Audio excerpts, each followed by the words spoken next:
Bienvenue sur cet épisode des Jasettes de l'Espoir. Mon nom est Karine Guillemette, responsable de l'aide aux familles pour la Fondation des gouverneurs de l'Espoir.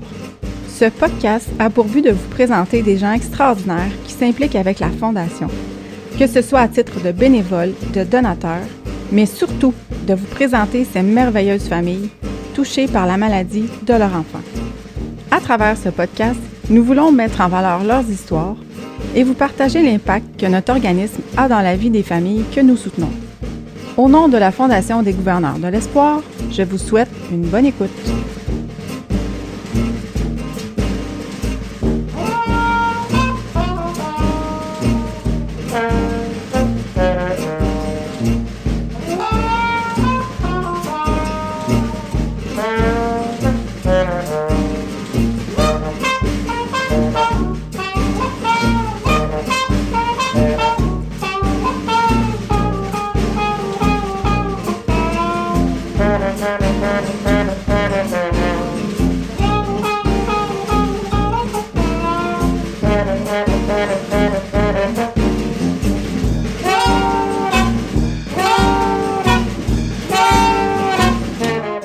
Salut tout le monde, Patrice Bélanger aujourd'hui, encore une fois parmi vous pour une jasette de l'Espoir. Bien sûr, je suis le très privilégié porte-parole de la Fondation des gouverneurs de l'Espoir. Tiens, d'entrée de jeu, je vous donne nos coordonnées, fondationdesgouverneurs.org si jamais vous voulez en savoir un petit peu plus. Mais avant d'aller faire un tour sur Internet, restez avec nous parce que ce podcast sert à vous présenter la Fondation. Les premiers invités sont une maman qui a bénéficié du support et du soutien de la Fondation des gouverneurs de l'Espoir. Elle va nous raconter sa situation, ainsi qu'un nouveau membre de notre CA qui a décidé de s'impliquer comme bénévole, généreux de son temps et de ses connaissances pour aider à renflouer les coffres de la Fondation qui vient en aide à des familles avec des enfants gravement malades. Jean-Pierre qui est avec nous. Donc, Karine, Jean-Pierre, salut. Bonjour. Salut. Vous allez bien ce matin?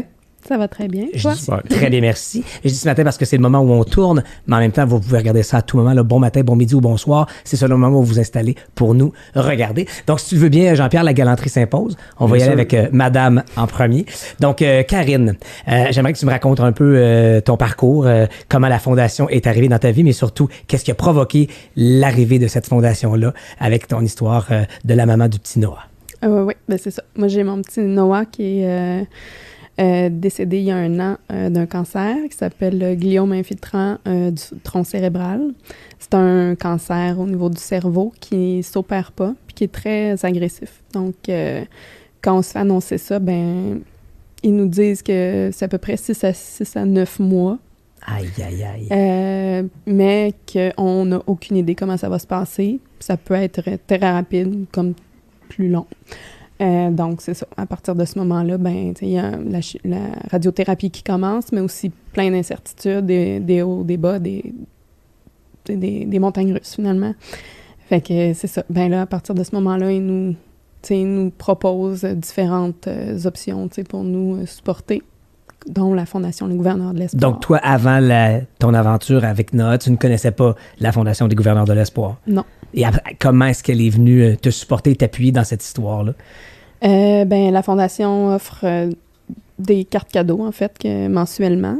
Au niveau ça, c'est au niveau monétaire, mais sinon, ils sont super présents au niveau psychologique. Je peux appeler Karine, je peux encore maintenant, même si c'est derrière nous, cette partie-là. Je peux appeler Karine, je peux y écrire, la texter n'importe quand pour n'importe quoi, puis elle est toujours là, puis elle est extrêmement dévouée. La Fondation, ils sont là pour toutes sortes de petits détails. Ils vont faire des cadeaux. Il y a les gouverneurs qui sont là aussi pour parrainer les enfants, de toutes sortes de façons pour faire plaisir aux enfants, pour supporter les parents, apporter de l'aide aussi. Ils peuvent nous trouver toutes sortes de solutions pour toutes sortes de problèmes là, si on a quelque chose qui ne va pas. Là. L'une des volontés de la Fondation, avec ce soutien d'abord financier, c'est de permettre aux parents d'un enfant malade de se dédier à l'enfant et d'avoir un peu moins de tracas sur justement le quotidien avec les factures qui continuent d'entrer, les paiements du quotidien là, de la vie normale. Est-ce que tu dirais que c'est mission accomplie dans ton cas? Ah, totalement. Ah oui, c'est vrai, parce que ils pensent à tout ce que tu peux ne pas penser. Ils peuvent t'apporter du soutien pour n'importe quoi. Tu sais, souvent, tu penses pas à quelque chose, puis en y parlant, tu sais, tu veux juste te vider le cœur, mais elle va t'amener des solutions, elle va amener puis, tu sais, la tête, elle tourne 24/24 pour te trouver de l'aide, puis du soutien, puis des solutions. Donc, ça t'a permis d'avoir du temps de qualité malgré tout avec Noah. Oui. C'est ça, ça nous permet de se concentrer sur l'enfant, sur créer des souvenirs, puis apporter du bonheur à l'enfant aussi. Je me tourne vers toi, Jean-Pierre. Rebonjour. Rebonjour. Donc, toi, tu es membre de notre CA nouvellement. Merci de ton implication dans le conseil d'administration de la Fondation. Tu l'as découverte comment, toi, la Fondation des gouverneurs de l'espoir? Ben, ça remonte à peu près environ 3 ans et demi, 4 ans, quand je connaissais la directrice Mylène Thibault. Puis on se rencontrait, puis quand elle m'a regardé un peu le profil que j'avais, je faisais un métier qui me permet un peu, en tant que travailleur autonome, j'ai un métier qui me permet d'avoir un peu de temps. Puis elle m'a suggéré si je voulais m'impliquer un peu au niveau de la fondation. J'ai demandé un peu c'était quoi, je la connaissais, mais sans trop. Puis quand elle m'a demandé la fondation, en étant moi-même père de 2 enfants, ça m'a touché tout de suite. Puis j'ai même pas hésité 2 secondes. J'ai dit oui, j'embarque, puis j'aime ça. Donner mes idées, j'aime ça... Tout faire, puis qu'est-ce que je peux faire en mon possible pour aider. Puis ça a été si simple que ça. Puis fil en aiguille, il y a peut-être 2 ans aussi, j'ai commencé à parrainer Alicia, qui a un cancer, dans le fond, du même type que Noah. Dans le fond, c'est là vraiment que ça m'a rentré vraiment dans le corps au niveau de la fondation, puis de dire je vais m'impliquer encore plus.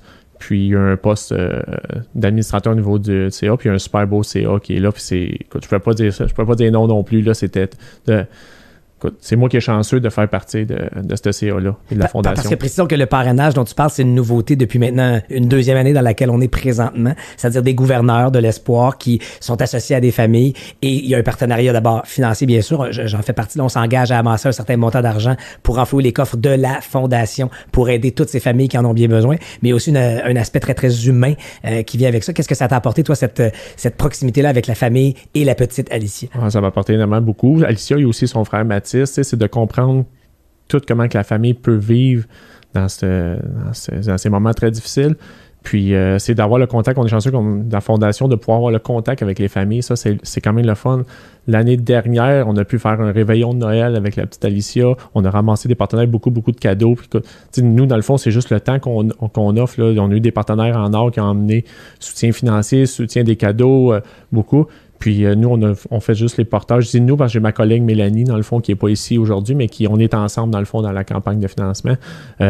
Puis on a pu juste de faire un réveillon de Noël l'année passée avec la famille, voir son frère qui ne s'est pas senti délaissé parce que naturellement, sur une situation comme ça, des fois, l'autre enfant ou les autres enfants sont peut-être laissés un peu de côté. D'emmener un peu de réjouissance au niveau de la famille, j'ai trouvé ça incroyable. Puis c'est là que tu rencontres tes privilégiés dans la vie. Sans vouloir être indiscret ou indélicat, Karine, si tu me racontais un peu le moment où tu disais tantôt avoir appris la nouvelle de la maladie de Noah, mais pour la maman, et si je me trompe pas, n'étais-tu pas enceinte d'un 2e enfant à ce moment-là? Comment on accueille ou comment on reçoit une nouvelle comme celle-là, puis quel impact ça a sur la suite? Ben, le monde s'écroule.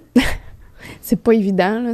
En fait, tu peux pas tu le prends pas, genre, tu fais juste comme vivre avec, tu peux... Le monde s'écroule, en fait. Il n'y a plus rien qui tient, t'as plus de repères. Là. Fait que c'est d'avoir des gens comme la Fondation, les gouverneurs, tout ça, ben ça donne un peu un repère. Je peux pas dire peut-être une ligne directrice, mais au moins... du support, puis une lumière quelconque dans la noirceur là, que ça l'apporte, parce que tout le monde pense que ça arrive juste aux autres, mais c'est pas vrai. Puis plus ça va, plus en étant dans ce petit monde-là, on se rend compte qu'il y en a vraiment plus qu'on pense. Là. Est-ce que tu sais, des fois, quand on va entendre des gens parler d'avoir un besoin de panier de Noël, par exemple, ou d'un panier alimentaire, on va souvent dire qu'il y a une honte à traverser cette ligne-là, de se dire, OK, je suis rendu là, j'ai besoin de cet appui-là. Et on dit souvent, n'ayez pas honte de ça. Tu sais, c'est correct d'être rendu là, puis c'est pour ça que ces fondations-là existent. Est-ce que ça se produit aussi quand on est parent d'un enfant malade? Ou peut-être que non, là, mais est-ce qu'à un moment où on fait hey, j'ai pas envie d'avoir besoin de cette aide-là, mais qu'une fois qu'on en bénéficie, on fait oh wow, une chance que c'était là. Ouais, ben c'est ça. Ben, tu sais, il y a beaucoup d'orgueil dans ça, mais tu sais, quand tu décides de faire le pont puis faire la demande, ben tu te rends compte justement, c'est que tu as des tracas de moins, tu as des choses de moins à penser, puis tu peux te concentrer vraiment sur ton enfant, puis sur ses besoins, puis les liens, puis de profiter vraiment de la fin, surtout quand que tu sais qu'il y a une fin, puis que c'est certain que ça va avoir lieu. Ben ça l'a pas de prix, puis j'en ai parlé souvent avec d'autres mamans, puis qui voulaient pas faire ce pont, le faire. Mm-hmm. Puis je les encourageais à le faire, même si, tu sais, t'as pas nécessairement besoin d'un panier alimentaire, mais c'est pas grave, tu sais, le petit surplus que t'as, ben il va te permettre de penser à autre chose que... Et d'être totalement dédié exact. À l'enfant et à ce moment-là que tu as de qualité avec ton enfant à ce moment-là. C'est ça. Jean-Pierre, tu parles bien sûr d'implication. Il y a des levées de fonds qui sont là-dedans. Il y a de trouver des façons originales d'avancer des sous. Mais il y a aussi de donner de son temps. Puis on m'a glissé que tu étais le premier à lever la main quand il y avait quoi que ce soit. Enfin, si tu donnes un exemple de gens qui disent « Hey, j'ai peut-être pas les sous pour m'impliquer, mais j'ai peut-être le goût de faire du bénévolat auprès de la Fondation. » Quel genre de truc tu peux faire pour aider la Fondation à œuvrer? Ben, souvent, je vais faire de la livraison, des choses comme ça. Avant Noël, il y a souvent des cadeaux qui sont donnés aux enfants. C'est le temps propice pour ça. Puis, dans le fond, c'est de donner du temps. Mon travail me permet, donc j'ai tout le temps le flag élevé, puis il me disait, si tu n'as besoin de n'importe quoi, que ça soit n'importe quelle heure, n'importe quand, c'est ça, c'est donner du temps. Parce que financièrement, il y a beaucoup, beaucoup de bons partenaires, mais des fois, souvent, quand ça manque, c'est le temps. Les gens du temps qui n'ont pas assez de temps, mais des fois, c'est juste un avant-midi de faire quelques petites livraisons, puis de voir le sourire de tout le monde. Je trouve que c'est rien de donner du temps. En gros, c'est ça. Ou quand il y a des événements, de donner un peu de temps aussi pour l'organisation, parce que des bénévoles, il y en aura jamais trop.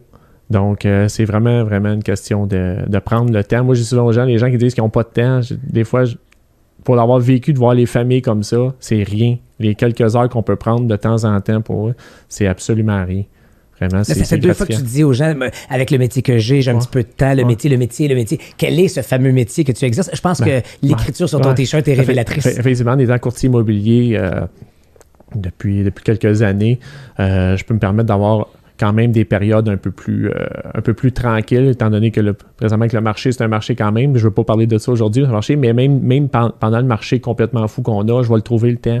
C'est tellement gratifiant de voir tout comment le sourire des enfants de la Fondation quand on fait des événements. Malheureusement, là, avec la pandémie, on a un petit peu moins d'événements, mais pour l'avoir vécu, pour avoir rentré un peu dans la famille d'Alicia, il n'y a rien là. J'en donnerai encore plus même. Il n'y a aucun problème. Puis en étant nouvellement administrateur de la Fondation, mais je vais emmener des nouvelles idées. Puis je veux donner pour la Fondation. Il n'y a rien là. Que ce soit comme parent, famille qui a besoin de l'appui ou qui bénéficie de l'appui de la Fondation, ou que ce soit comme membre de l'équipe qui génère ces fonds-là, à quel point c'est agréable de faire rayonner la Fondation, d'en parler pour essayer d'ajouter des gens dans l'équipe, que ce soit comme bénévoles ou des familles qui peuvent en bénéficier? Ben oui, en fait, j'ai quand même aussi un bon réseau, je dirais. Donc, puis les gens embarquent là-dedans en parlant. Tu vois, ça touche tout le monde. Donc, en parlant vraiment de la Fondation, le monde embarque. C'est même pas difficile, tu sais, là. Autant que puis je trouve que les gens sont généreux. Malgré tout, les gens sont vraiment, vraiment généreux. Puis c'est juste du plus. Il ne peut pas dire autre chose. Tu parles de la Fondation, les gens sont illuminés, puis ils la connaissent pas. Puis aussitôt qu'on en parle un tout petit peu, ils sont comme « Oh wow, c'est vrai, je la connais pas », puis tout ça. Puis les gens veulent donner facilement, tu sais, parce que ça les touche beaucoup. Puis on sait que l'argent va directement. Oui. Tu sais, directement, pour l'avoir vécu, pour être justement dans le conseil, on sait que l'argent va directement aux familles. C'est ça, directement, c'est pas passé par plein de détours, c'est directement aux familles. Les familles le disent, sont contents de recevoir quand ils ont besoin les alimentaires ou des cartes de gaz, des choses comme ça. Les familles sont contentes. Fait que si on le voit directement, là, ça prend pas des années, que c'est instantané qu'on voit l'effet. Pour vous qui découvrez peut-être la Fondation aujourd'hui à travers ce podcast, sachez que bien sûr il y a des sous qui vont à la recherche pour en milieu hospitalier pour des machines et autres outils technologiques et médicaux pour venir en aide à ces enfants malades. Mais il y a aussi et surtout, et pour moi c'est là que la Fondation se distingue beaucoup, c'est cette aide directement aux familles. Tu l'évoquais tantôt avec ces cartes cadeaux pour aider à payer l'épicerie, parce que quand on a un enfant malade, et là j'y vais de rhétorique, mais toi tu l'as donc longue vécue. La vie se met sur pause littéralement, tu comprends? C'est l'enfant auquel on veut se dédier et la Fondation est là pour aider à permettre cette qualité de temps-là et de don de soi vers l'enfant pendant que les vraies factures qui continuent malheureusement d'être nécessaires et d'être à payer, la Fondation prend le relais là-dessus, c'est ça? Oui. Exactement, c'est ça. On a le souci de s'occuper de notre enfant à 100% au lieu de penser à tout ce qui peut être autour qui est secondaire à ce moment-là, mais qui existe encore puis auquel on n'a pas le choix de penser. Et toi, je sais que tu fais aussi des bijoux. Oui. Et tu as décidé, au-delà d'avoir bénéficié de la Fondation, de faire bénéficier ton talent à la Fondation. Raconte, s'il te plaît. Quand Noah est décédé en janvier l'année passée, on est tombé en confinement. Puis j'avais un petit bébé. Puis mon conjoint, il travaillait toujours. Donc, je me suis ramassée toute seule à la maison, dans mon deuil, en confinement, avec un bébé. Ça, tu sais, ça allait pas. Fait que, moi, je suis très artiste. Donc, je me suis mis à créer un peu compulsivement. Puis là, je me suis dit, je vais en faire profiter quelqu'un, tu sais. Fait que là, je me suis mis à les vendre sur Internet, tout ça. Puis là, je redonnais des sous à la Fondation pour chaque bijou. Puis là, ça a pris de l'ampleur, puis de plus en plus. Puis à un moment j'avais commencé avec un autre organisme qui m'a aidé énormément. Ouais.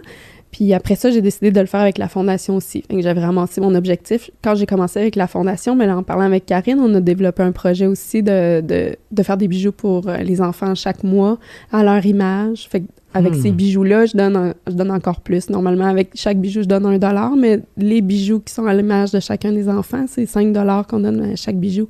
Donc, c'est ça. Fait qu'à chaque mois, on a des nouveaux bijoux. On a une collection à l'image d'un enfant. C'est 2 enfants chaque mois.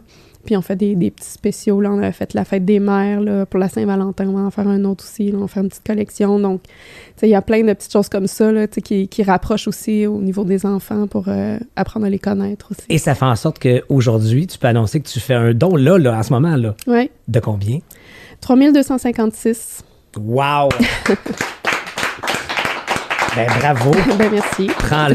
Prends-le. Wow. Merci de cette implication et de cette générosité de redonner à cette fondation qui t'aura aidé pendant ce moment-là avec Noah. Puis merci aussi de ton partage. Je sais que c'est fragile et encore délicat pour toi d'aborder le sujet et je le comprends. Je sais pas si on peut donner nos plus sincères condoléances et sympathies 1 an plus tard. Merci, oui. Mais c'est bien modeste, évidemment, comme contribution. Mais je tenais à te dire merci d'être venu partager aujourd'hui pour que les gens qui sont à l'écoute présentement comprennent vraiment ce qu'est la Fondation pour une famille qui vit avec un enfant gravement malade et qui finalement, ultimement, dans ton cas, nous a malheureusement quittés. Et toi, Jean-Pierre, si je dis que la Fondation, je l'ai dit déjà par le passé dans un autre podcast, mais des fois, je trouve qu'on est une petite fondation, mais qui fait une tellement grande différence. Tu dis quoi aux gens qui nous écoutent pour peut-être aller faire un petit clic puis donner $1 si c'est ça qu'ils ont comme ressource et si c'est $1000, on les prend aussi, ces dons-là. Absolument, mais écoute, comme j'expliquais tantôt, l'argent va vraiment directement aux familles pour les gens, les gouverneurs. Il y a aussi, écoutez, je vous invite dans le fond à regarder vraiment le site pour devenir peut-être même gouverneur, peu importe c'est quoi votre budget, mais c'est quelque chose qui peut être très bien avec les activités qui vont reprendre éventuellement après la pandémie. Cette fameuse pandémie, effectivement, qui devrait achever, on souhaite, on croise les doigts, mais vraiment, ça peut être un petit geste peut-être pour vous, mais qui va être vraiment un grand geste qui est quand on peut en témoigner, avec les podcasts, on peut voir les gens, on peut témoigner tout le monde qui s'implique dans cette fondation-là depuis quand même plusieurs années. Puis c'est une fondation qui touche vraiment beaucoup. Puis allez voir. Je peux pas rien dire de plus. Pour l'avoir vécu, j'ai pas d'autres mots de dire que c'est incroyable. C'est vraiment basé pour la famille, pour aider tout le monde. Puis on voit qu'est-ce que ça peut donner aux enfants. On voit les répercussions concrètes. Il n'y a pas de prix pour ça. Jean-Pierre, un immense merci de ta présence aujourd'hui. Encore une fois, merci Karine. Merci. Puis merci à vous de nous écouter. Puis c'est pas fini, là, la jasette de l'espoir qui se poursuit.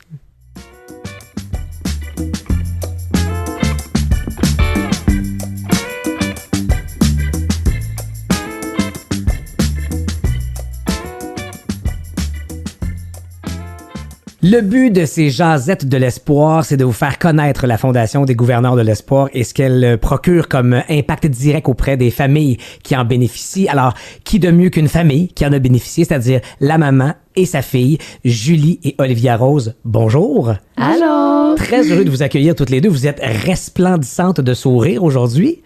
Merci. Ouais.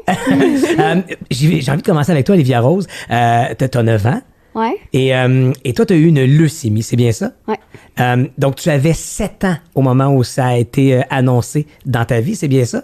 Le calcul est bon? Je crois. 6 ans. Parfait, pardonne-moi. Ouais. Tu avais 6 ans, donc, quand tu as appris la nouvelle. Est-ce que tu te rappelles de comment tu as reçu cette nouvelle-là, d'apprendre que tu avais probablement une maladie que tu comprenais pas, mais d'apprendre à 6 ans qu'on est malade? Est-ce que tu te rappelles de ce que ça t'a fait?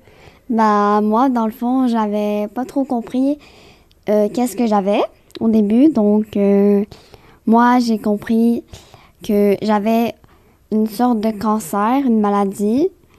Donc, moi, j'ai compris que c'était une maladie et non un cancer. OK. Donc, moi, la maladie, qu'est-ce que ça me fait?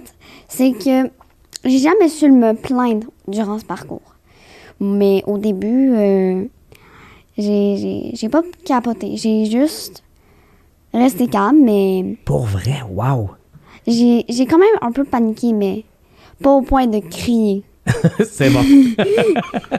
Et là, tu t'es dit, on va y aller une étape à la fois. Je vais suivre ce que les médecins, ce que maman, ce que les gens autour de moi vont me dire. Et 2 ans plus tard, on te retrouve tout sourire pour s'en jaser aujourd'hui. Ouais. La maman, Julie, allô?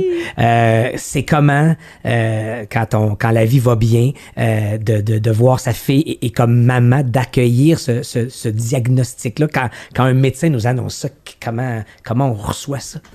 C'est sûr que nous, on est, je te dirais, une famille assez positive dans la vie, optimiste de nature. Nos sourires, c'est notre marque de commerce. Donc, on était déjà des bons vivants, on savoure la vie, puis on sait jamais qu'est-ce qui peut arriver. Moi, je m'étais toujours dit, il y avait beaucoup d'aléas dans les derniers temps avant le diagnostic, puis je m'étais dit, bon, 2019, ça va être mon année. C'est OK. Le 4 janvier, je vais avoir 44 ans, ça peut pas faire autrement. La fameuse phrase, ça peut pas être pire. À ne jamais dire. Je m'étais dit, écoute, tout va aller pour le mieux, on va être bien. Mais je me rattachais toujours à une chose, puis j'écrivais souvent dans un cahier un peu de la visualisation, des choses comme ça, puis je disais, mes enfants sont en santé. Ça, c'est une phrase que mon entourage a entendue maintes et maintes fois. Je me disais, c'est pas grave, j'ai 2 enfants, sont en santé puis sont heureux. Puis ça, je me suis toujours attachée à ça. Puis le 31 décembre, j'en faisais avec une amie, puis je me suis vidé le cœur de dire, là, il est temps que ça change, puis je sens que ça va être mon année, puis j'étais très positive. Ma fille avait commencé à avoir des petits symptômes. J'étais, comme bien des mamans, une maman poule, puis j'étais un peu à l'affût, cernée. Des petits symptômes, je demandais au papa, je suis monoparentale avec 2 enfants, puis dors-tu bien chez vous? Oui, elle dort bien. OK. Commence à avoir des bleus. Ça s'est fait rapidement, là, en quelques semaines. Puis c'était dans le temps des fêtes. Puis on est à Noël chez des grands-parents. Puis elle enlève ses collants parce qu'il fait chaud. Et là, il voit ses jambes. Puis, tu sais, je vois que là, eux autres, leur réaction aussi. Donc, ma tendance à toujours m'en faire, je m'étais dit, bon, ça doit être de l'anémie. J'étais sûre que c'était de l'anémie. Ah ouais. Finalement, le 4 janvier, je fête ma fête rapidement au resto avec des amis pendant que je fais garder ma fille chez son père un petit 2 heures. On fait ça vite parce qu'elle commençait à faire de la fièvre. Le lendemain, on va à la clinique. Ils nous disent, c'est un samedi, revenez lundi pour des prises de sang.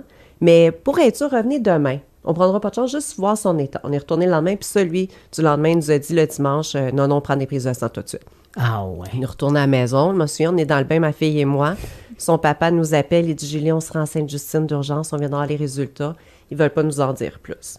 Et là, la panique, là, je veux pas inquiéter ma fille, mais tu sais, là, on monte tout le monde ensemble. Donc, le papa, sa femme, moi, puis Olivia. Est-ce que tu te souviens de ce que raconte Julie, ta maman, en ce moment?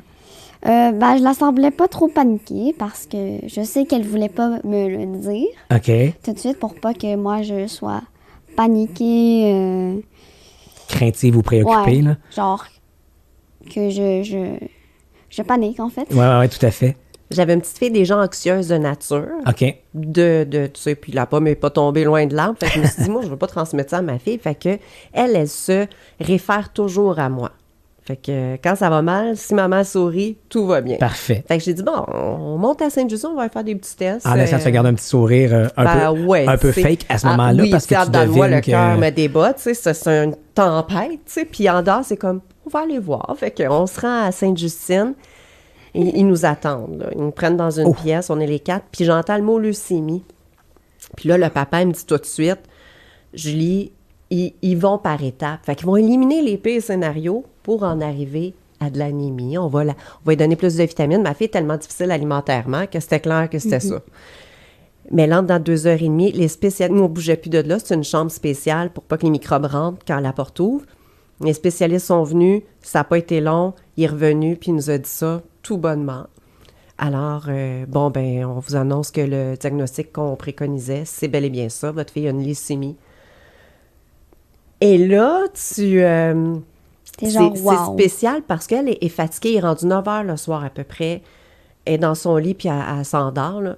Moi, je suis assise sur ma chaise et physiquement, mon corps est là, mais en dedans de moi, là, tout s'est écroulé. Là, je me suis dit, ça se peut pas. Pas ma fille, tu sais. Puis là, je la vois tellement frêle dans le petit lit et blême. Puis je me dis, comment j'ai pas vu ça? Là, ça commence, là. Là, tu commences à tout analyser ça. Mais ils peuvent pas tout te donner les résultats. C'est rapide. Là, tu sais juste, tu rentres, tu vas être hospitalisé pendant 1 mois, puis tu vas en savoir plus. Mais tout ce qu'on peut dire, c'est que tu as une leucémie. On sait pas laquelle, on sait pas c'est quoi les traitements, là, parce qu'il faut faire d'autres tests. Et là, les jours qui s'en suivent, c'est une série de mauvaises nouvelles, dans le fond. Parce que, premièrement, on est monté à la chambre. Le temps qu'on se rende à la chambre, il est rendu 11h30, minuit.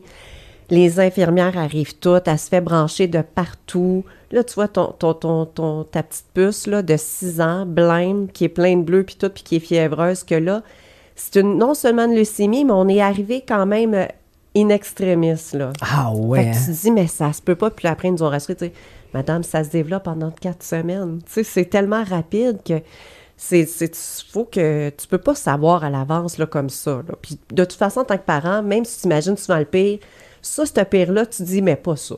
Tu sais, ça se peut pas. Et là, je me souviens être allée, le papa est parti, tu vas être correct, on peut pas dormir 2 parents, en tout cas. Eux autres s'en vont, je suis seule avec ma fille, elle vient de s'endormir, elle est branchée sur tout. Je rentre dans la salle de bain de la chambre, et là, Patrice, pour la première fois de ma vie, parce que j'en ai passé des affaires dans ma vie, mais tu sais, tout va bien, là, quand même. J'ai vraiment pensé, ça va être trop fort, là. Là, ça, je pense pas que je vais y arriver. J'ai vraiment eu une panique intérieure de quelques secondes de me dire, oh mon Dieu, pas ça. Ça. C'est l'affaire de trop. Ça, c'est trop. C'est déjà, même si ma vie, elle aurait bien été et tout ça, à ce moment-là, pas ma fille, tu sais, pas mon enfant, pas plus celui d'un autre, là, mais ça Non, mais peut égoïstement, pas. forcément, j'aurais la même phrase, pas le mien, c'est pas vrai, pourquoi? Ça. Puis là, je me suis dit, hey, là, c'est la première fois que j'ai vraiment douté de ma force. Là, j'ai dit, ça, je ne sais pas si je vais être capable. Et qu'est-ce qui fait qu'on est 2 ans, puis je veux la suite, là, mais là, on est presque 3 ans plus tard. Oui. Et au moment où on se parle, vous regardez ça quand vous le voulez bien, mais on était à peu près à 3 ans après la découverte de la leucémie de Olivia Rose. Et vous êtes toutes les deux très souriantes. Donc, ce que je comprends, c'est qu'en ce moment, on se raconte ça, mais là, ça va bien en ce moment. Là, tu te sens bien. Ouais. Regardez les belles joues rouges. Raconte-moi, t'en es où dans ton processus de guérison? Est-ce qu'on dit que la leucémie, c'est terminé? Est-ce que tu es capable de m'expliquer où est-ce que t'en es? On croit que je suis un peu toujours en leucémie. Mais c'est tout faux, je suis en rémission. Je passe des tests c'est un suivi. Si tu regardes si c'est toujours correct. Mais si on revient un peu genre juste avant qu'on sache avant que ça se passe là. Ouais. Un peu. Vu qu'on était en rémission, là, puis là, on était au médecin, on attendait les résultats. Puis quand on a dit le résultat, les neutraux, c'était 3 ou 4, on a sauté au plafond. Genre, on aurait, s'il n'y avait pas de plafond, on aurait pu sauter plus haut. Parce qu'il faut savoir, c'est que les neutrocytes, là, c'est important. C'est super important, puis c'est son système immunitaire. Puis nous, on est arrivé à 0. À l'hôpital, puis on avait à peu près 20 en 15. hémoglobine, puis 15 plaquettes. Tu sais, c'est épouvantable. Puis quand on est à zéro neutro, T'as pas habituellement... de semi-minuteur. Puis on vise à être combien habituellement, admettons? Ben, nous, une personne en santé, on est à 5 OK. environ. Fait qu'elle était à 0. Fait que là, on monte entre 0.1, 0.2. 0.2, 0.1, 0.3. Le jour que tu atteins 1, tu dis « wow! » Tu sais, à 0.5, là, on pouvait sortir de l'hôpital. Mais en bas de ça, tu peux pas. Donc, tu es toujours en train de... Chaque suivi, même là, il vaut 2 mois, puis on est toujours en train de demander l'hémoglobine, les plaquettes, puis les neutraux. Ça, pour nous, là, Et ça là, veut tout va bien. dire. T'es stressé. Oui. T'es stressé en entendant les résultats. Ah oui.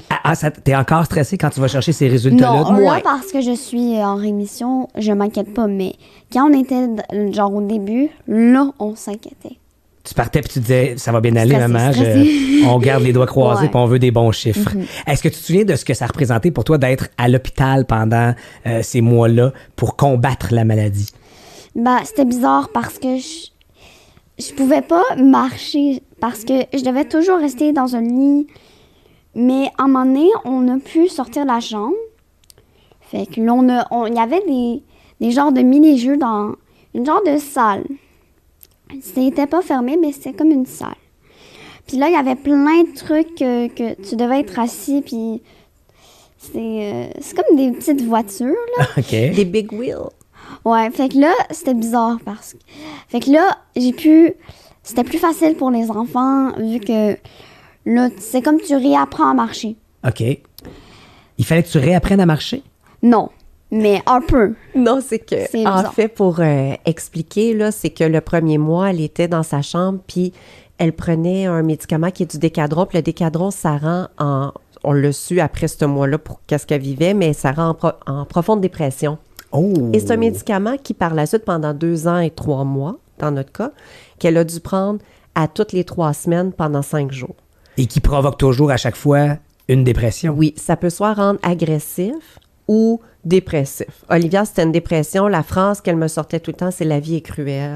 Pendant cette semaine-là, sur 3, elle était collée à moi comme un pot de colle. Elle soupirait aux 30 secondes. Chaque heure de la journée était interminable. C'était épouvantable. Puis à travers ça, là, imagine, il y a les chimios, il y a les traitements, il y a des ponctions toutes les semaines. Tu es tout le temps en traitement. Là, on te raconte même pas toute la perte de cheveux, tout ce qu'on a vécu. Mais là, le Décadron, c'est le médicament qui guérit très bien la leucémie, mais qui est un cauchemar. Je pouvais pas être dans une autre pièce pendant que ma mère était dans le salon. Il fallait toujours que je sois au moins à 1 mètre. De maman. Le plus loin, c'était 1 mètre. Fallait que ma mère vienne jusqu'à la porte pour que j'aille aux toilettes. Sinon, parce que si quelque chose arrivait, je crierais jusqu'au bout du monde « Maman ». Elle était comme toujours la larme à l'œil. Ah ouais, hein? Tu sais, quelqu'un en dépression, comment c'est pas facile, ben elle, pendant 5 Les jours yeux et demi, cernés. elle vivait ça. Insomnie, donc non seulement le jour, c'était interminable, Donc, mais elle dormait pas la fatigue, nuit. rajouter Fatigue, là-dessus. pas faim, était déjà maigre, avait tellement perdu de poids que sa perte de poids était un enjeu aussi important que la leucémie. Les épreuves s'accumulaient. En jouant à Just Dance pendant une journée qui avait de l'énergie, ben elle a trouvé le moyen on ne sait pas qu'est-ce qui s'est passé, mais il y a un abcès. Ils ont vu ça une fois en 20 ans de carrière qui s'est Ultra rare. positionné dans son mollet. Attends, excuse-moi, un abcès, voyons, comme si c'était pas assez. Aïe, aïe! Vraiment, Olivia Rose se démarque dans sa vie par ces trucs uniques qui lui arrivent. Les médecins ne comprenaient pas ce qui s'était passé là, donc elle ne pouvait pas marcher. Fait que là, on s'est retrouvés hospitalisés encore pendant presque 2 semaines. La Avec une marchette, ouais, c'est ça. les béquilles, on a tout essayé. Puis à un moment donné, il y avait une genre de toilette portative Oui. tellement que je pouvais pas marcher loin. La salle de bain était là, mon lit était là. Fait que là, on avait mis la genre de toilette juste à côté de mon lit. Mais En là, fait, ça nous a permis de découvrir beaucoup de trucs d'infirmerie avec Olivia. et juste avant de parler de l'arrivée de la fondation dans votre parcours, parce que j'ai hâte de savoir à quel moment c'est arrivé, mais toi, là, j'ai une question hyper technique, puis tu vas peut-être me trouver un mononcle poche, mais l'école là-dedans, est-ce que c'est mis sur pause? Est-ce que tu as des profs qui viennent te voir à l'hôpital ou à la maison? Comment? En fait, il y a des fois, à un moment donné, il y a une personne qui s'appelle Amy, puis est devenue ma nouvelle professeure OK. d'école. À l'hôpital. À l'hôpital. Donc, c'était pas un professeur qui venait de l'école jusqu'à comprends. moi, mais une une professeure qui fait ça pour chaque enfant de l'hôpital. Puis quand on est en Je crois. traitement à l'hôpital et qu'on doit quand même apprendre à lire, à écrire, puis à faire des compréhensions de lecture, puis tout ce qu'on apprend à l'école quand on est en 2e, 3e année, est-ce que c'est le fun parce que ça nous change les idées ou c'est l'affaire de trop, puis tu fais « Hey, l'école... » Disons que c'est les deux. Ah, OK. Bah, des fois, tu trouves ça le fun parce que des fois, t'as rien à faire, t'as écouté trop de tablettes, tu lis trop. Fait que là, tu te dis, qu'est-ce que je peux bon faire? Là, ton professeur arrive. T'es genre, yeah, un nouveau truc à faire. Mais au bout de 10 Mais- minutes, vu qu'il était sur le décadron intensif Ah, pendant cette ouais. période-là, faut pas que tu oublies que là, il y a les tremblements qui embarquent. Donc, elle tremble tout le temps. Fait que moi, je suis là, je regarde ma fille en cours, puis je la vois avec son petit crayon qui tremble tout le temps, à essayer de faire des calculs, les cheveux qui sont de moins en moins présents. Puis là, au bout de 10 minutes, chaque activité est tannée. Fait qu'il faut se renouveler tout le temps, essayer de stimuler. Nous, dans le fond, peut-être juste te raconter quelque chose qui était primordial pour nous, puis je veux passer le message, là, c'est que quand on a eu le diagnostic, ça a été terrible. Il y a quelqu'un qui est venu me voir dans la nuit, dans la chambre d'hôpital, une infirmière, puis elle m'a dit, je sais ce que vous vivez, là, c'est difficile, mais elle m'a dit, dans 2-3 jours, là, donnez-vous le temps, vous allez enfiler vos tenues de guerrier. Moi, je me dis, je vois pas comment je vais faire ça. Bien, 3 jours après, je me suis vraiment, OK, là, j'ai dit, ça va aller. On va être capable. Ah, Je me suis ouais. dit ça dans moi, puis devant ma fille, je montrais rien, mais je passais mon temps entre les toilettes puis la chambre pour évacuer. Et là, j'ai dit à tout le monde, ceux qui veulent venir nous voir à l'hôpital, dans la famille et amis, parce que tout le monde prenait des nouvelles, j'ai dit, il n'y a pas personne qui vient pleurer à l'hôpital. Vous allez venir avec vos plus beaux sourires. Puis nous, là, on va passer au travers de ça, puis ça va pas être 2 années de perdu, mais c'est 2 années que ma fille va continuer de s'épanouir. Puis j'ai dit, Wow. on est des positifs dans la vie, mais on va le rester jusqu'au bout. Et moi, je voyais ma fille qui se retournait toujours vers moi, avec son petit poteau puis sa jaquette, là, quand on allait à la toilette. J'ai jamais pu me plaindre une Elle ne seule s'est fois. jamais plainte. J'ai dit, moi, je me trouvais résiliente dans la vie, là, puis là, ça m'a mis à rude épreuve. Elle est d'une résilience. Elle m'a jamais dit, oh non, pas aujourd'hui, on va pas à l'hôpital. Il y avait rien de le fun, là. Bravo. On Bravo, n'avait Olivia pas. Rose. Là, les moments le fun, là, on les inventait. Puis en plus, là, tu ajoutes à ça une pandémie qui s'est rajoutée dans la 2e année. Tu sais, ça n'a pas été facile. Qu'est-ce qui s'est... Mais il y avait un médicament aussi qui était pas le fun. Puis quand cette journée-là de l'hôpital, c'est là que je me disais non, je veux pas vivre cette journée, je veux passer à l'autre journée. Je veux sauter cette journée. Une journée, de temps en temps, tu l'aurais passé.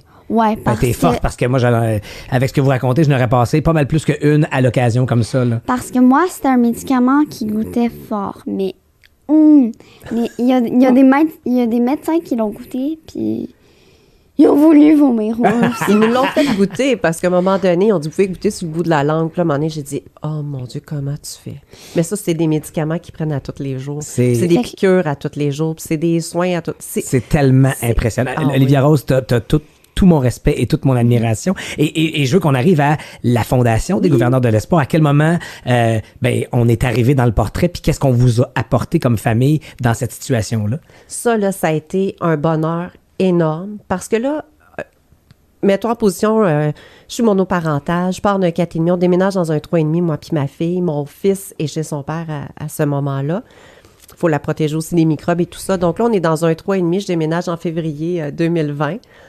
Presque un an après et là, on apprend qu'il y a une pandémie Ben qui arrive oui. 3 semaines après. On est pris dans un 3,5, on peut pas voir personne. On est restreint. Zéro. Financièrement, c'est très difficile. Parce que moi, j'ai arrêté de travailler 2 ans, un peu plus que 2 ans. J'ai pas de réserve, là. Je pensais justement que dans les prochaines années, ça irait mieux. Et là, j'ai pas de réserve. Je peux pas travailler, j'ai rien.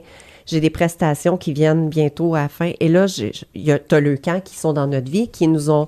J'ai appelé puis j'ai dit, écoute, je sais plus comment faire, là. Moi, faut que je sois au chevet de ma fille, puis j'essaie. Mais là, j'ai tellement de tracas, là. Là, je vais pas y penser, mais j'ai pas le Clairement. choix. La vie continue. Et elle m'a référé à la Fondation des gouverneurs de l'espoir. Ça a été le baume extraordinaire dans notre vie parce que, et d'un, on a commencé à avoir de l'aide. Des cartes cadeaux d'essence, des cartes cadeaux d'épicerie. Là, on avait commencé à faire affaire avec des paniers alimentaires. Je ne sais pas comment dire ça. À chaque fois, j'essaie de ne pas devenir émotive, mais tu sais, on est fiers dans la vie. du travail. Moi, j'ai toujours été indépendante. Je me suis toujours débrouillée, tout le temps. Puis là, t'es rendu à aller dans une banque alimentaire. Puis les premières fois, je me disais, il faut pas que je rencontre quelqu'un que je connais. Ah, Tu sais, s'il fallait que quelqu'un sache ça, c'était juste entre ma famille qui le savait.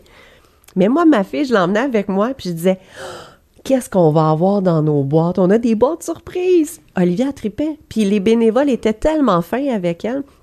Donc là, chaque semaine, on avait des boîtes avec plein d'aliments qu'on se démerdait avec ça, puis on était. Puis là, quand j'ai appelé la fondation, qu'ils m'ont référé à la fondation, j'ai parlé avec Mylène. Puis Mylène, j'ai envoyé un courriel, elle m'a rappelé le lendemain, puis elle était d'une bonté, d'une générosité, d'une gentillesse, puis d'une compréhension énorme, puis elle m'a écoutée, puis elle m'a dit, je comprends très bien ce que tu dis, on est là.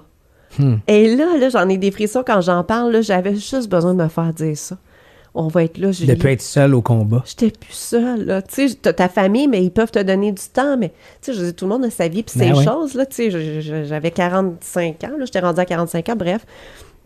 Je me ramasse donc à commencer à recevoir des cartes cadeaux de pharmacie aussi. C'est nono, là, mais tu sais, la vie... non, c'est pas nono. T'en as besoin. L'essence, le ci, le ça, t'as l'hôpital, les frais, tu sais, t'as le stationnement, tu sais, t'as plein d'affaires. Et là, ils disent, on va te jumeler avec une famille. Puis là, ils nous disent, on va te jumeler avec... Elle s'appelle Ève Benjamin. On dit, OK. Elle dit, sa fille, elle a les mêmes priorités parce que moi, ma fille, c'est une... adepte, amateur, passionnée des chevaux. Elle venait de commencer à faire du cheval, à monter. Elle aimait ça, mais on ne fait plus pour 2 ans. On a dû couper ça, puis pour moi, c'était de la torture. Oui, parce que Je là... ne pouvais pas vivre sans ça.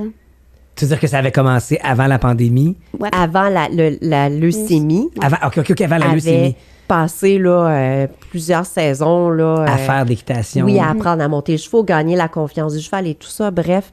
Et là, il n'y avait plus rien de ça. Puis elle rêvait toujours qu'elle fait remonter. Mais on nous avait dit, même après les traitements, les os, ça fait de l'ostéoporose. Tu sais, c'est qu'il y a beaucoup de conséquences à tout ça. Ça va être long avant qu'elle grimpe sur un cheval et tout ça. Fait qu'on se dit, oh mon Dieu.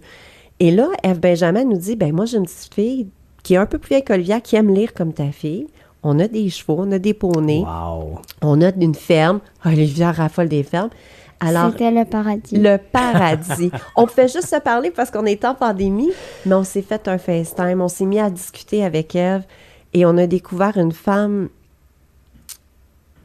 extraordinaire, d'une grande générosité. Elle prenait toujours de nos nouvelles, elle s'informait. La compagnie qui leur appartient, ils nous disaient toujours, les employés veulent avoir des nouvelles d'Olivia, on envoyait des photos. C'était magique. Oui, puis quand on s'est rendu au domaine de chez Ève la première fois, on est arrivé, on avait les yeux grands, là. Wow! Et là, Olivia a pu voir les chevaux, puis elle a pu, quand les traitements étaient finis, regrimper sur un cheval dernièrement. Qu'est-ce que tu as dit après? J'ai dit... C'est le plus beau. C'est le plus beau jour de ma vie. Elle était tellement heureuse. On a des vidéos, on a des photos. Elle se donne, là, elle nous invite régulièrement. Et la question que ma fille me pose tout le temps, c'est quand est-ce qu'on tourne chez Ève? Nous, on s'était dit, là, elle vient de vivre une belle rémission, on est content, on a eu de l'aide jusqu'au bout, elle nous a... Il y a tellement de choses. Et là, on s'est dit, ça va s'arrêter là. Mais non. Elle est là, puis elle est là pour rester. Et rester dans nos vies, elle s'informe, elle nous invite. On continue d'aller là à sa ferme. On a développé un lien extraordinaire. C'est plus devenu notre marraine, c'est devenu notre amie. Oui. Même plus que ça, c'est comme notre sœur. C'est vraiment un beau lien qui est agréable, mais ce que j'aimerais souligner, c'est... Oui, je sais, là. Mais je voudrais juste souligner, c'est qu'on a voulu faire une journée de rêve pour Olivia quand elle a eu sa rémission, ouais. le vrai diagnostic, après les derniers tests, la dernière ponction que là t'attends, puis qu'ils finissent par te dire... Ils nous l'ont dit au téléphone, on est en pandémie, puis en tout cas, c'était banal, là, comme... Mais non, nous, c'est pas si banal, je pense. C'est loin d'être banal, mais la façon de le faire, c'est fait au téléphone. Tu t'imagines quasiment que tu vas sonner la cloche comme tu vois dans les films puis dans tout ça, mais nous, c'était pas ça. Et puis, j'écris sur Facebook, la meilleure nouvelle qu'on ne pouvait pas avoir. Puis là, je dis, là, j'aimerais organiser une journée de rêve à ma fille en secret. Puis j'aimerais ça. Et qui a pris la chose en main? Ève Benjamin. Elle s'est dit... Elle m'a écrit tout de suite, Julie, j'ai plein d'idées. Et là, un autre membre de la fondation, Paolo Raposo, qui est d'un autre gouverneur, qui n'était pas relié à nous, mais lui, il s'est toujours informé d'Olivia aussi. Puis il a dit, hey, moi, j'ai une compagnie de limousine, je vous passe la limousine. Oh, on a la limousine. OK. Wow. J'ai une dans mes amies d'enfance que je voyais plus, qui m'a dit, nous autres, on a de l'infographie. On a fait faire des pancartes. Princesse d'un jour, j'ai guéri de la leucémie dans les fenêtres de la limousine. Ève, elle s'est organisée avec son amie Linda chez Maxillook, qui est... je sais pas que je veux faire de la publicité, mais qui est coiffeuse. Donc, ils ont fait une journée de rêve, ils ont tout pris ça en charge. Ils l'ont coiffé, maquillé, manicuré. On est arrivé là, il y avait... Tu aimé cette journée-là? Oh. J'ai pleuré, sérieux. Quand j'ai vu la limousine, j'étais genre, wow. Qu'est-ce que va devenir cette journée? Elle avait aucune idée. La limousine est arrivée, sortie, puis elle a dit, ben voyons donc. On avait une journée de rêve grâce à Ève, entre autres, puis on est allé à l'école d'Olivia. Les mamans s'étaient toutes rassemblées avec la musique, puis les enfants avec des pancartes. Bravo, Olivia. T'as oublié une partie. Oui, j'en ai plein. Oui, j'en ai tellement à dire. On est allé aussi à la crèmerie que je pouvais faire. Ton propre cornet. Avec la barbe à papa. Ben là. Ouais, Oreo, tout ça. Ah ben là. C'est parfait, ça. Sacs de cadeaux. On a été reçus, là, comme des princesses. On était des reines. On était ultra gâtés. On pouvait pas être plus haut que ce niveau-là. Olivia, on en parle encore en disant, excuse-moi, en disant, c'était tu sais, ma journée de rêve, là, ça va demeurer dans toute notre vie. Puis, tu sais, la Fondation, elle a joué pour beaucoup parce que... Là, on parle des cartes cadeaux puis tout ça, mais à Noël, t'as encore eu des cadeaux de la Fondation? J'ai eu 2 trucs des trucs que je voulais beaucoup. des genres de poupées. Oh my God, les poupées LOL. Mais on va passer cette partie. Non, mais j'allais dire, tout ça est tellement mérité parce que vous êtes inspirante de par votre force, votre résilience, toutes les deux, et votre sourire aujourd'hui. En terminant vite, on en est où dans le processus de rémission et de guérison d'Olivia Rose? Ça va très bien. Donc, on est aux 2 mois en suivi, juste une prise de sang. On regarde si tout va bien, puis on reste à l'affût s'il y aurait quelques symptômes qui pourraient réapparaître. On va y aller en février. Oui, on y retourne en février. Mais tout ça pour dire qu'en fait, ça va super bien. Ma fille est heureuse. Il n'y a plus de bleu sur son corps. Ça fait pas longtemps qu'il n'y a plus de bleu. Là. Les plaquettes viennent juste de recommencer à monter. Ça, c'est un gros... stress en moins, de voir son teint qui est beau. Ça fait ses cheveux qui poussent, ses sourcils, elle avait même plus un cil. Tu sais, il n'y avait plus rien. Là, elle respire la vie, ma fille, comme tu peux le voir. Elle savoure sa vie. Elle a presque plus d'anxiété. Elle est confiante, c'est vrai. À pleine dents. Julie, bravo pour ta force, bravo pour l'exemple que tu as donné à ta fille de cette guerrière que tu as été et de laquelle visiblement elle s'est inspirée pour affronter depuis 2 ans, 3 ans maintenant, et pour encore 2 ans, pour qu'on arrive au terme puis qu'on dise que c'est complètement terminé derrière nous. Merci d'avoir partagé tout ça avec autant de transparence et générosité aujourd'hui. Olivia Rose, t'es formidable, t'es belle, t'es magnifique, t'es inspirante. Bravo à toi. On dit souvent qu'il faut s'inspirer par des gens qui nous ont précédés puis des plus vieux des fois dans la vie, mais là j'ai vraiment le goût de me laisser inspirer par toi, petite puce de 9 ans que tu es, mais d'une force incroyable. Merci de ton passage, puis t'es assez hallucinante de pouvoir raconter tout ça avec ce sourire-là, avec des anecdotes, et clairement tu mords dans la vie à pleines dents, et continue ma chouette, c'est magnifique. Merci beaucoup pour tous ces beaux compliments. Prends-les toutes, tu les mérites. On poursuit cette jasette de l'espoir avec justement Ève, dont elle vous a parlé, qui est sa marraine. Elle vient nous jaser de elle, comment elle a vécu ça. Et il y aura Alexandre aussi qui sera là pour conclure cette jasette de l'espoir. Bougez surtout pas.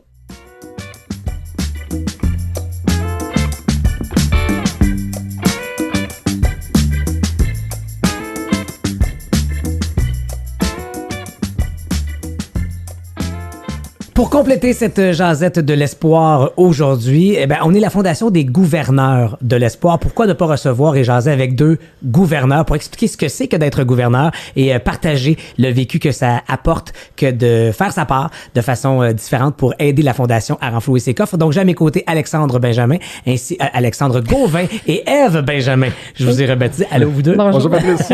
Si tu veux bien, je vais commencer avec Ève. Oui. Parce que Ève, ça me fait sourire juste avant qu'on se prépare puis que les caméras s'allument. s'allume. Tu me disais, oh, que je ne suis pas dans ma zone de confort. Vraiment pas, non. C'est la première chose que j'ai dit quand j'ai accepté. J'ai dit, je vais le faire pour la petite cocotte, pour Olivia, parce que certainement, dans tout ce processus-là qu'elle a eu, elle était sûrement pas toujours dans sa zone de confort.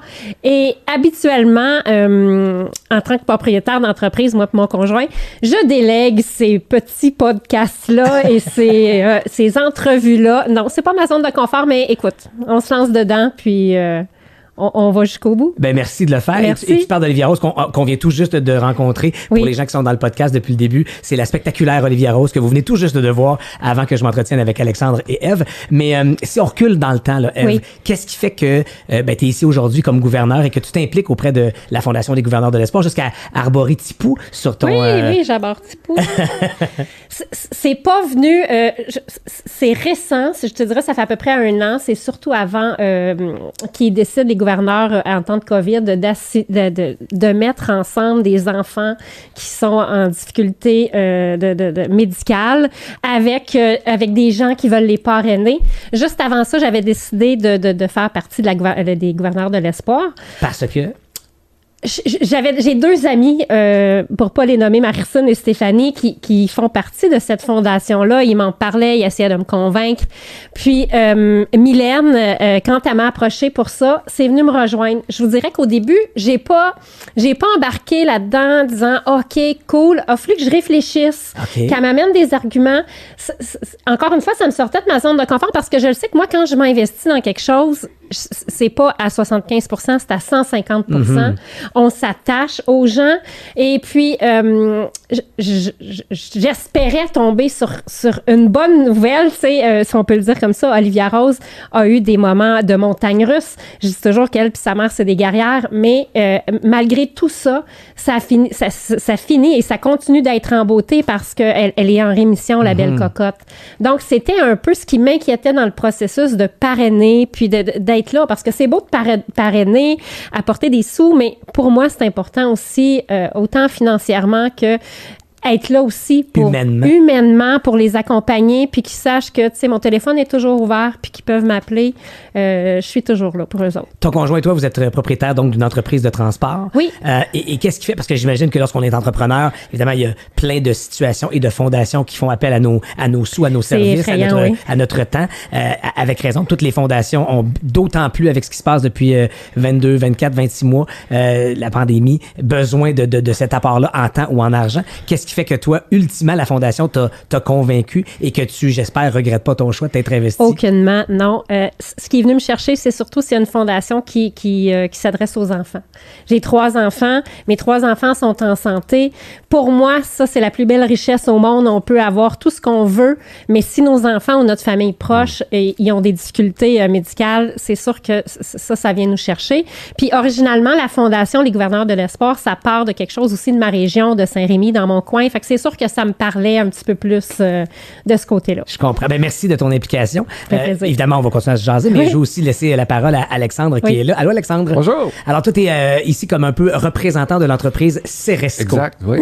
Et Ceresco qui s'implique comment, donc, auprès de la fondation? Ben, écoute, Ceresco, en 2017, je pense, ou 2018, Mylène, l'ancienne... Ah oui, mais bon, là, ça fait plusieurs fois que vous entendez le nom de Mylène. Qui est Mylène? C'est celle qui, pendant 5 ans, aura été une spectaculaire et incroyable directrice générale de la Fondation. Donc, juste pour que vous soyez à la même place que nous, là, c'est celle à travers qui tout transige et qui est une leader éminemment positive, mais surtout humaine, ce qui, je pense, ajoute aux qualités donc humaines et émotives de ce qu'est la Fondation des gouverneurs de l'espoir. Pardonne-moi, Alexandre, je ne voulais pas t'interrompre. Ben écoute, tu l'as tellement bien dit, son côté humain, quand elle est venue nous rencontrer, de la manière qu'elle nous a parlé de la Fondation, qu'elle nous a parlé des enfants, des familles, ça nous a tellement allumé. En tant qu'entreprise, on savait pas non plus nous quoi faire, comment le faire. Moi, de mon côté, j'ai dit à Mylène, je dis écoute, moi, je veux m'impliquer d'une manière ou comme d'une autre. Fait que je dis écoute, si tu as besoin d'aide, faire graphiste, photo, n'importe quoi, dis-moi là, puis je vais être là. Fait que c'est comme ça qu'au début que Ceresco, par moi, on s'est impliqué dans la fondation. Et puis une fois que j'ai commencé à en parler, toute l'équipe a suivi derrière. Et puis, ben c'est ça. Écoute, depuis 2017 qu'on assiste à des activités, qu'on essaye d'amasser un peu d'argent. Et l'année dernière, là, avec le parrainage d'un enfant, là, c'est toute l'équipe là qui s'est reliée derrière. Puis on a dit go, on y va. Puis qu'on s'est dit, quand ils nous ont dit 5 000 $, on a dit non, nous pas 5 000, il faut qu'on double. Là. Nous, on est comme go. Gros là, challenge. Fait qu'on s'est donné comme défi de ramasser 10 000 $. Jasons-en de ce parrainage-là. D'abord, bravo d'avoir... En fait, c'est ça la beauté des gouverneurs dans les gouverneurs de l'espoir, c'est que la barre est jamais trop haute ou jamais assez haute, en fait. L'idée de doubler le montant parce que vous étiez un groupe, une équipe à faire cette levée de fonds-là. Mais justement, il y avait toi comme espèce de porte-étendard. Mais est-ce que j'ai lu que toute l'équipe, quand toi, t'arrivais pas avec assez de nouvelles à leur goût, c'est eux qui s'informaient de l'état du petit bonhomme? Oui, tout à fait. Écoute, vu que c'est moi le porte-parole, c'est moi qui parlais avec Boris et avec Jennifer, la maman. Et puis quand moi, je passais au bureau à cause de la pandémie, pas toujours là, si moi, je prenais pas le temps d'aller voir le monde pour dire « Hey, écoute, Boris va... » tu sais, et tout ça. Fait que c'est eux autres qui me disaient « T'as pas de nouvelles? Boris, qui se passe quoi avec? » Je dis « Ah oui, écoute, on va prendre quelques minutes, on va jaser. » Fait que tout le monde était vraiment derrière la famille. Ils voulaient vraiment s'impliquer là, au complet. Là. Et je veux qu'on parle un peu de Boris parce que souvent, quand on parle d'enfants malades, on pense cancer. Et dans le cas de Boris, parce que la Fondation n'aide pas que les enfants... Oui, il y a des cancers infantiles, bien sûr, que l'on aide des familles que l'on va appuyer. Mais dans votre cas, c'est pas ça du tout. Même qu'il est... est-ce que j'ai bien compris qu'il est le seul au monde à avoir ce code génétique-là? Oui, c'est ça. Il manque... plusieurs gènes dans son ADN, ce qui lui donne énormément de problèmes depuis sa naissance. Là, Jennifer a dû se déplacer à Montréal rapidement là, pendant la naissance pour être capable de donner naissance à Boris. Et tout de suite, ils ont vu là, qu'il y avait un paquet de problèmes. Écoute...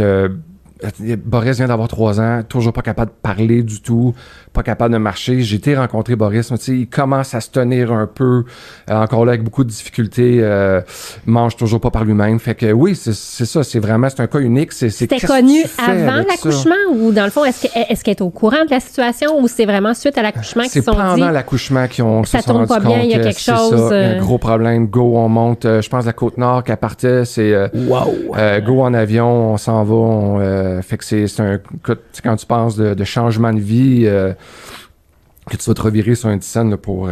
puis Jennifer, écoute, elle est toujours à Montréal parce que son petit garçon a toujours besoin d'aide et tout le temps. Là. Et ce qui est fascinant, c'est que malgré toutes les conditions que tu viens de nous décrire de Boris, tu prends quand même le temps de dire que Boris est probablement le petit garçon le plus... Ah oui, écoute. Souriant, tellement de bonne humeur, c'est incroyable. Là, pour lui, sa vie est fantastique. Lui, lui c'est numéro 1, puis c'est incroyable de le voir comme ça. Là. Et Jennifer, d'après moi, ça découle de sa mère, parce que Jennifer, c'est la personne la plus positive au monde aussi que j'ai vue. Je veux dire, tu peux pas avoir autant de challenges dans la vie, puis voir la vie juste avec un sourire comme qu'elle le voit. Tu sais, c'est bon, écoute, il y a une montagne à le monter, on va la monter, puis on va à la prochaine, puis il n'y a pas de problème, puis on va y arriver. Tu sais, fait que Jen, monoparentale, 3 enfants, c'est du stock. C'est beaucoup de stock. Fait que, c'est une guerrière. Ah, c'est une guerrière maison. Moi, je dis toujours que les mamans, c'est des guerrières d'aller au-devant de ça, de les enfants, les supporter, d'être toujours souriant, toujours positif. C'est pas quelque chose qui... Fait que oui, la Fondation, j'ai pu voir définitivement comment ça peut aider les familles. Définitivement, c'est une grande aide. Là. J'en ai jasé avec d'autres au cours des précédents podcasts et des précédentes jasettes de l'espoir, mais j'ai envie de vous entendre sur l'impact, parce que oui, le parrainage, c'est d'abord financier. On s'engage à amasser, tu le disais, les 5 000 $ pour notre famille à laquelle on est associé, mais pour le vivre moi-même depuis 1 an, il y a toute la dimension humaine qui vient donner un tout autre aspect à ce que l'on vit. Notre but, c'est de faire du bien à ces familles-là, à ces enfants-là, mais à quel point est-ce qu'ils nous font du bien aussi? Est-ce que vous avez vécu la même chose que moi? Ça nous ramène. Des fois, quand on a tous des montagnes russes, des hauts et des bas, puis quand que tu parles avec eux, avec la famille, ça te ramène aux bonnes valeurs, puis de dire, regarde, il fait beau aujourd'hui, tout le monde va bien. Puis le fait aussi de parrainer une famille encore plus que de parrainer la Fondation. Je ne sais pas si c'était comme ça avec toi, mais on dirait que tu te sens encore plus... oui, impliqué. Impliqué, exactement. Puis c'est plus juste toi qui es impliqué. Tu sais, mes enfants se sont sentis impliqués. Julie qui m'a donné un coup de main incroyable au bureau. Tu sais, tout le monde se sent plus impliqué, j'ai l'impression, puisque dans le fond, c'est des gens. On peut mettre un nom, on peut mettre un visage sur ça. Ce côté-là, pour moi, ça a été vraiment... Nous, c'est les 90 employés chez Ceresco, là, on est 90 parrains, dans le fond, on est de Boris, là. Oui. Ouais, et côté humain aussi, c'est tous les autres gouverneurs. Moi aussi, j'ai trouvé comme une famille dans les gouverneurs, tout du monde qui avait le même but de vouloir soutenir du monde, faire des activités toujours dans le bonheur et toujours à se dire, regarde, on y va tout le monde, puis on aider son aide, prochain, donner de son temps, puis c'est ça. On disait les sous, il y a une partie financière, mais il y a une partie qu'il faut vraiment aller au-delà, puis d'être présent pour eux. Je pense que c'est important. Ouais. Est-ce que vous prenez plaisir, maintenant que vous connaissez bien la Fondation, à la faire rayonner, c'est-à-dire à inviter peut-être des complices professionnels, des compagnies avec lesquelles vous faites affaire pour votre business, mais de dire, hey, si jamais il y a une couple de piastres qui traînent sur le bureau de la compagnie, là, viens donc faire un petit chèque pour la Fondation des gouverneurs de l'espoir pour inciter ces différentes compagnies-là à donner, puis à aider une fondation qui est peut-être un peu, malgré la grande différence qu'on réussit à faire pour ces familles-là, encore être un peu méconnue, personnellement, je trouve, par rapport à l'impact que l'on a. Oui, puis c'est vrai que c'est méconnu parce que dans mon entourage ou dans nos chauffeurs, tu sais, on a quand même plusieurs employés, mais les gens veulent continuer aussi à aider. Tu sais, j'ai des gens cette année qui me disent, OK, l'année passée, on a aidé Olivia Rose. Cette année, est-ce qu'on continue d'aider Olivia Rose? Elle va bien? Est-ce que je peux donner? Est-ce qu'il va y avoir un prochain? Comment ça fonctionne, tu sais? Nous autres, on était avec nos fournisseurs, puis on a dit, écoute, on signe un contrat, Fondation des gouverneurs. On veut des dons pour la fondation. Tu sais, c'est du donnant-donnant. Hein? Fait que nous, c'est vraiment notre cause dans laquelle on s'est impliqué. Puis moi, Tipou, dans le fond, je suis gouverneur. Fait qu'en étant gouverneur, je me donne la mission de dire, je dois faire connaître cette fondation-là. Fait que j'ai mon petit elevator pitch que je fais quand je rencontre des gens, puis je leur parle de la fondation, qu'est-ce que ça fait et comment ça l'aide les familles et les enfants. Est-ce qu'il y a un lien, tu parlais de Jennifer, de Boris, et toi d'Olivia Rose et de sa maman Julie qu'on vient de voir. Quel genre de lien va perdurer après cette année-là où officiellement le parrainage est terminé derrière nous? Qu'est-ce qui va rester de ça? C'est certain que ça va rester. Olivia Rose, Olivia Rose a plusieurs affinités avec mes enfants. Nous, on vit sur une fermette, donc Olivia Rose elle dit qu'elle va être vétérinaire plus tard, elle adore les animaux. Mes enfants montent à cheval. Olivia Rose commençait à monter à cheval aussi quand elle a appris qu'elle était malade, donc elle est obligée de faire une petite pause. Puis récemment, elle est venue à la maison, puis quel beau sourire de la voir sur notre poney, recommencer à trotter. Fait que ce lien-là, je crois que on va pas le perdre. La belle synergie que je peux avoir avec Julie, tu sens que c'est des gens qui sont vrais, qui sont simples et un peu comme nous, qui apprécient les petits bonheurs. 100% certaine que non, on n'arrête pas cela. Puis c'est des gens qui vont faire partie de notre vie. Oui. Ah oui, et moi, je me suis trouvé un ami en Jennifer. Un ami, un petit garçon quasiment que je prends presque pour le mien. Je veux tellement son bonheur, je veux tellement le maximum pour lui. Là, fait que c'est des années là, qu'on a d'amitié. Ben, merci beaucoup de cette qualité d'implication.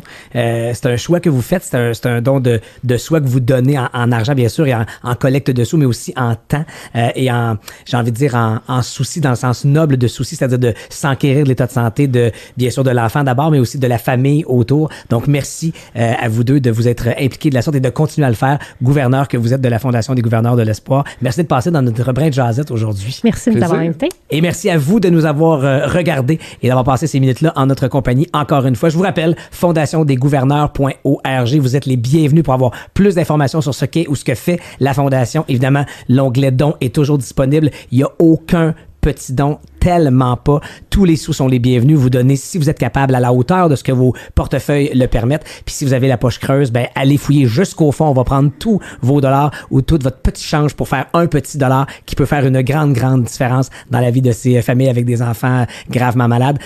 Moi, j'ai l'honneur d'être le porte-parole de cette fondation-là et c'est un bonheur pour moi d'avoir fait une autre jasette de l'espoir avec vous autres aujourd'hui. À bientôt.